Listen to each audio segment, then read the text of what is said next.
There are moments in life where silence becomes betrayal, where looking away is no longer neutral but complicit. And this story begins with one of those moments: a pregnant woman standing in a field surrounded by men, while her husband tries to sell her like livestock to the highest bidder. And the most terrifying part wasn't just the man's cruelty or the desperation in the woman's eyes, but the way the crowd stood frozen, some pretending not to hear, some whispering, but doing nothing because to act would mean risk, and risk is something most people avoid until one man stepped forward. Not rich, not powerful, just a quiet, single father who had already lost the love of his life and was raising a son who hadn't spoken since the funeral. And this man, Silas Hart, didn't plan to be a hero. He simply couldn't walk away. And when he offered everything he had to stop the sale, what he gave that woman wasn't ownership. It was freedom and dignity and a chance to breathe again. And this is where our story begins. Not in a courtroom or a hospital, but in a cold, dusty field in Montana, where humanity flickered back to life because someone chose discomfort over indifference. And the woman Evelyn was not weak, she was a survivor, the kind who'd learned to hide pain behind calm eyes. When Silas helped her into his truck, she didn't speak, just looked at him like she was waiting for him to change his mind. And if you've ever been handed a sliver of hope after drowning in cruelty, you understand why trust doesn't come fast, and Silas didn't push. He drove in silence, letting the wind and the quiet do the talking. And back at his cabin, nestled in a stretch of pine trees, miles from the nearest town, Evelyn was given a room with clean sheets and a lock on the inside. And that detail mattered because control had been stolen from her, and now it was being returned. And Silas's son, Finn, only 6 years old, hadn't spoken a word since his mother died months before. But when he peeked around the corner to see Evelyn curled under a quilt, something in his eyes shifted, like he was remembering how to feel safe. And this early bond between three broken people wasn't made of grand gestures or big speeches. It was made of silence shared by those who understood loss too well to name it. And this kind of story might sound extreme, but the truth is, real life offers similar pain. If you know where to look, according to multiple reports across rural communities, cases of domestic abuse are not only underreported, they are often normalized, seen as family business instead of criminal behavior. And in some areas, economic isolation makes it even harder for women to escape, especially when the abuser controls all resources. Evelyn had lived that reality. Her husband, Troy, had isolated her, mocked her, and when her pregnancy made her less useful to him, he treated her like property. And no one stopped him until Silas, and this speaks to a deeper truth about intervention, that the first person to act doesn't need to have all the answers. They just need to show up, and Silas showed up in a way Evelyn had never seen before. And in those early days, she barely spoke, but observed everything from the way Silas folded laundry to how gently he spoke to Finn. And slowly the cracks in her armor widened, and one morning as she sat on the porch sipping tea, Finn approached and handed her a drawing. And though he didn't speak, the message was clear. A house, a son, a woman with a round belly, and three stick figures holding hands. And Evelyn cried, not because it was sad, but because someone had seen her. And if you've ever felt invisible, you know how powerful that moment is. And over the next few weeks, a rhythm formed. Finn followed Evelyn. Everywhere, Silas fixed things in the background, and Evelyn began cooking again. Not because she had to, but because she wanted to reclaim a piece of herself, and she would hum to her belly, soft songs from her childhood. And one night when the wind howled and the generator flickered, Silas sat across from her and asked, "Are you safe here? Not, do you need help? Not what happened, just, are you safe?" And she nodded and said the first words she'd spoken to him. "You didn't buy me, you saved me." And he said, "I didn't save you. I just stood up when no one else did." And in that moment, a new kind of trust formed. And in the next part, we'll see how this fragile trust becomes a lifeline, and how a mute child and a pregnant stranger begin to teach each other how to heal. There's something almost holy about silence when it's chosen, not imposed. And in the days that followed the field, Evelyn began to learn what safety actually felt like. Not the kind of quiet that comes from fear, but the kind where no one is shouting, where footsteps don't mean danger, and where a closed door doesn't feel like a trap. And for the first time in years, she began to sleep, not fitful moments, but real rest.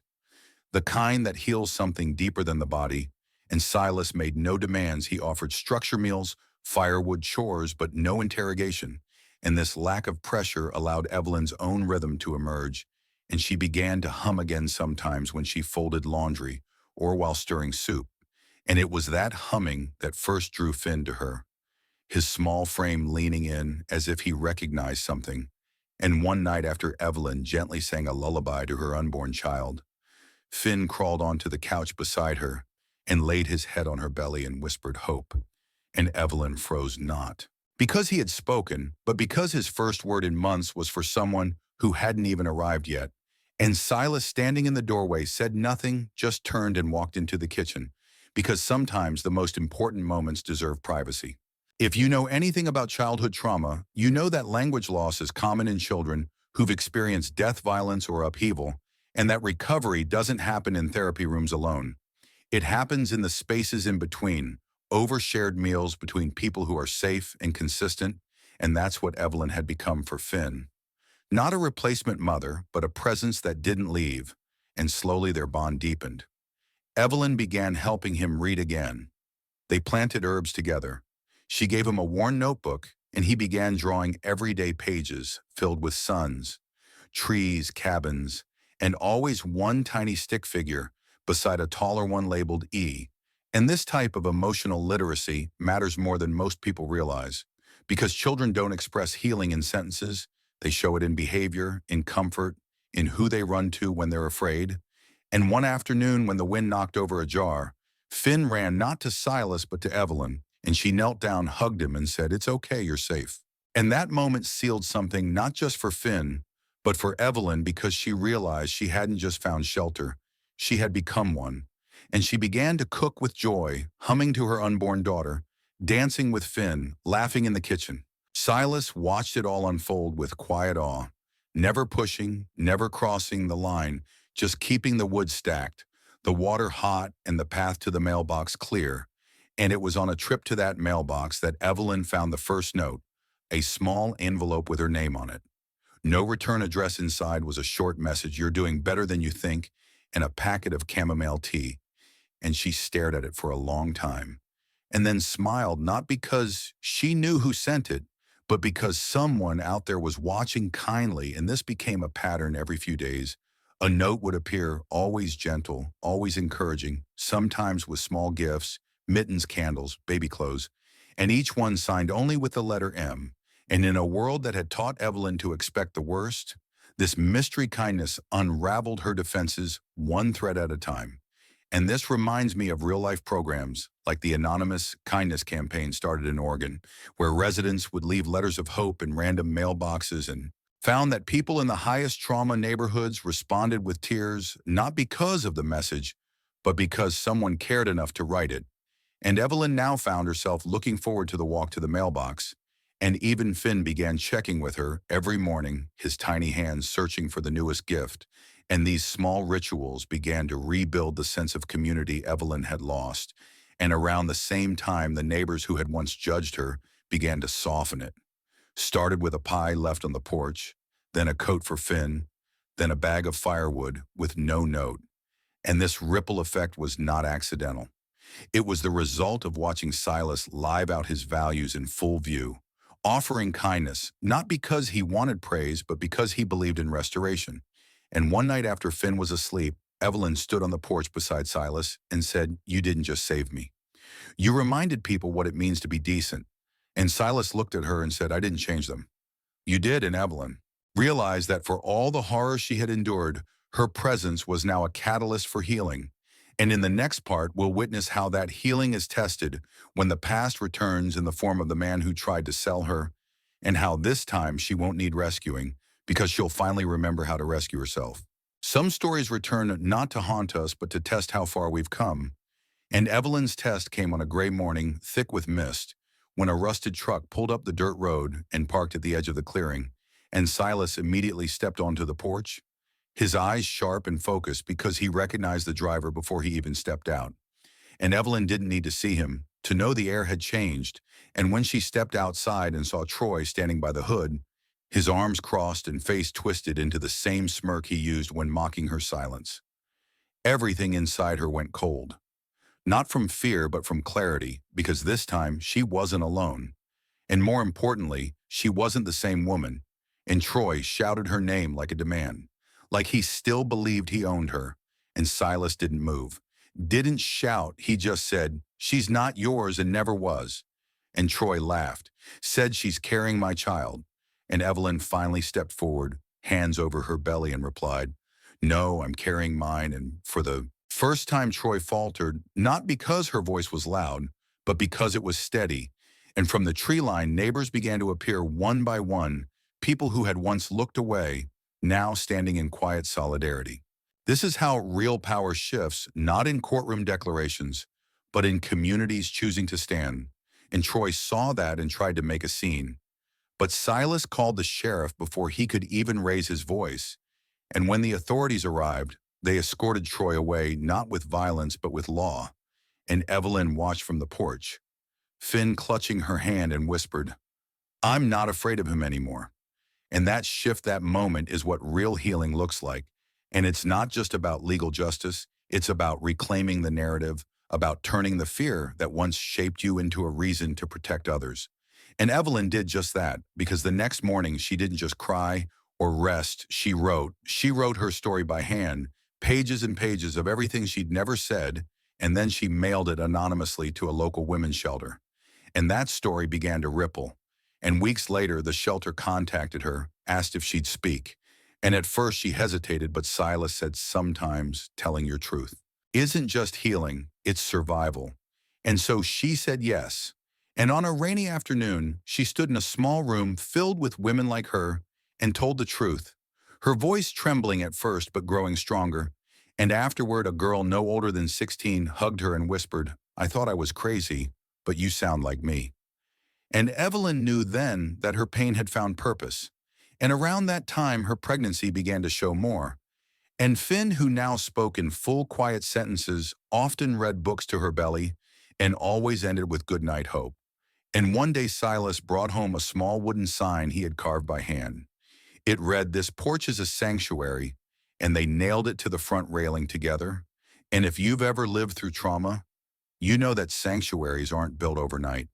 They're built in rituals, shared meals, the quiet promise of, "I'm here." And Silas didn't need to say much because his actions said everything. And one night Evelyn asked him, "Why did you really stop that day in the field?" And he replied, "Because someone once looked the other way when my wife needed help and I couldn't live with myself. If I did the same." And Evelyn cried not from sadness, but from gratitude, and kissed his hand. And that was the beginning of something neither of them had dared to name. But both had felt growing slowly, and in real life, this kind of transformation is echoed by survivors who not only reclaim their lives, but build systems of support for others, like the woman in Nebraska, who after escaping a trafficking ring opened a bakery that employs women rebuilding after abuse, or the veteran in Arizona who runs a farm therapy program for survivors of domestic violence. And what they all share is not just survival, but a decision to turn pain into place. And Evelyn now did the same, opening their home to two young women in crisis, giving them shelter until they found footing. And every time she looked out at the porch, she saw more than wood and nails. She saw a threshold between despair and possibility. And in the next part, we'll witness the most powerful transformation of all, the moment Evelyn brings new life into the world with the help of the boy who once refused to speak and the man who chose kindness when no one else did. Some births mark more than the beginning of a life, they mark the rebirth of those who bear witness. And the night Evelyn gave birth, the entire world outside their cabin seemed to swell with anticipation. The sky cracked open with thunder, rain lashing against the windows, and Silas moving swiftly around the small space, lighting candles, checking towels, boiling water, while Finn sat at Evelyn's side, holding her hand silently, wide-eyed but steady. And Evelyn breathed through the pain, not just the physical contractions, but the emotional weight of how far she had come from the field where her life was almost traded away, to this moment where she was bringing new life into a home she had helped rebuild. And as the storm raged outside, she cried not out of fear, but of disbelief that something so good could come from something so broken. And just as the wind howled loudest, her daughter entered the world, slippery, warm, and perfect. And in that moment, Finn reached forward and said, "Welcome home, Hope." And it was the first time Evelyn had heard him speak with clarity, strength, and love. And she sobbed into Silas's shoulder because the boy who had lost his voice to grief had found it again through her. And the baby girl who had been a symbol of burden to one man was now a symbol of everything beautiful to two others. They wrapped her in a soft quilt and sat in the quiet, letting the fire warm them as the storm passed. And that night became a line in the sand, not just for Evelyn, but for their family, because from then on, they stopped calling themselves broken and started calling themselves whole. And word of the birth spread quickly, not through gossip, but through kindness. People who had once stood silent began to show up again, not with pity, but with casseroles, toys, baby clothes, and Evelyn welcomed them, not because she needed them, but because she had learned that receiving can be as healing as giving. And days later, a woman knocked on the door with a familiar letter in hand, the handwriting matching the notes Evelyn had received for months, and she introduced herself as Margot Hale, founder of a private aid network that watched for women in danger and sent them hope. And Margot said, "I've been watching not to interfere, but to learn, and what you've built here is what we wish every woman had." And she offered Evelyn a grant to start something new, a satellite shelter disguised as a rental property for those in crisis. And Evelyn agreed, not because she was ready to lead, but because she knew what it felt like to need someone else to go first. And that's how the porch became more than a sanctuary. It became a threshold where women arrived scared and left steady, and Silas expanded the cabin, adding rooms, painting the walls with soft colors, planting lavender along the steps.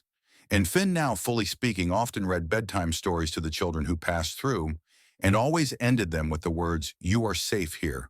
And they kept every letter they received from former guests in a wooden box under the porch, labeled Miracles Daily.